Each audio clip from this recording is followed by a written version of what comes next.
Sizə azacıq deyərdim, yəni 1 qram ağız ətrafı məsləhət görürəm.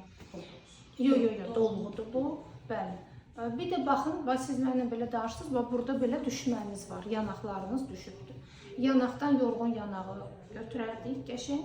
Bir də dərinizə gözəl bir qulluq eləyərdik. Ya 5 nöqtə deyim, ya egzosom deyim, ya biyo deyim, bu kimi şeylər. Hansını məsləhət edirsiniz? Mən məsləhətim ola bilər ki, sizə 3 prosedur, hər dəfə fərqli bir şeylər sizin üzünüzə etmək istəyərdim ki, həm qurudu dəri görürəm, quru dəridir, həm qırışdı dəridir, həm də düşmüş, sallanmış dəridir. Bunu biraz mən qüvvətləndirməliyəm, təravətləndirməliyəm, canlandırmalıyam, yəni belə deyim sizə ki, başa salın. İldə neçə dəfə olmalıdır məndə prosedur?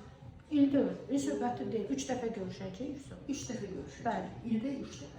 Yox. Padriat, mən sizə vaxtlar deyəcəm, 3 dəfə görüşürük, 1 il yarım üzvünüz qalır. Amma məsələn, bizim xanımlarımız var ki, 5 aydan, 6 aydan sonra onu elə qoruyub saxlamaq üçün və qayıdıb bu vəziyyətdə üstümə gəlməməsi üçün 5 nöqtəyə yenə də bir hansısa vitamin kokteylinə gəlir ki, onu yenə təravətli saxlasın.